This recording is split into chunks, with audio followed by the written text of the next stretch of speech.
صبح کی دعا، تو گرا نہیں بس رکا ہے اٹھنے کے لیے۔ کبھی کبھی زندگی ہمیں گراتی نہیں، بس رکا دیتی ہے تاکہ ہم کچھ لمحے سوچیں، خود کو سنبھالیں اور پھر پہلے سے بھی زیادہ مضبوط ہو کر اٹھیں۔ اگر آج تو رک گیا ہے تو یاد رکھ، یہ تیرا انجام نہیں، یہ تیری نئی شروعات کی تیاری ہے۔ نئی صبح، نیا موقع۔ صبح کا مطلب صرف سورج کا نکلنا نہیں ہوتا، صبح کا مطلب ہے خدا نے تجھے ایک اور موقع دیا ہے۔ پچھلی رات کے دکھ، پچھلی غلطیاں سب پیچھے رہ گئیں۔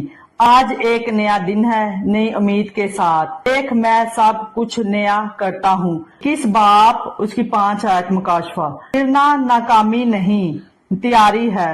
گرنا شرمندگی نہیں، یہ اس لمحے کی نشانی ہے جب انسان اپنی حدود پہچانتا ہے۔ خدا چاہتا ہے کہ تو اپنی طاقت نہیں، اس کی طاقت پہ یقین رکھے۔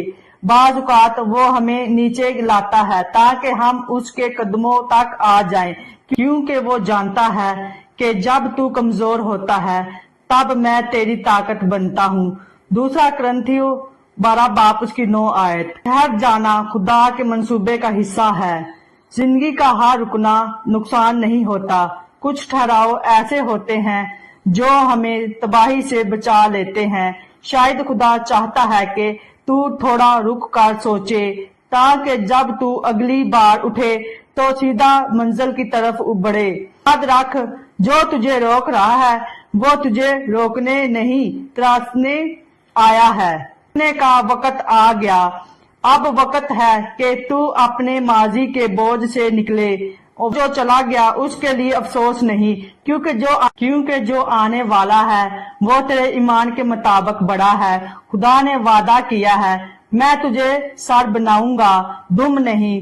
تو اوپر ہوگا، نیچے نہیں۔ استثنا 28 باپ اس کی 13 آیت۔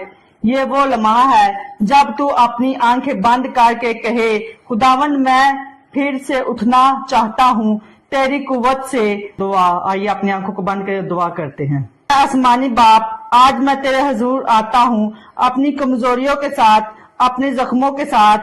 مجھے معاف کر کے، میں کبھی تھک گیا، کبھی رک گیا، مگر آج میں اعتراف کرتا ہوں میں گرا نہیں، بس رکا ہوں تاکہ تیری قوت سے دوبارہ اٹھ جاؤں سکوں۔ میری زندگی میں نیا دن، نیا ایمان، نئی روشنی بھر دے، یسوع کے نام میں آمین۔ امید کرتی ہوں کہ آپ کو یہ ویڈیو اچھی لگے تو لائک، شیئر، سبسکرائب ضرور کریے گا تاکہ ہر ایک اس سے برکت پا سکے۔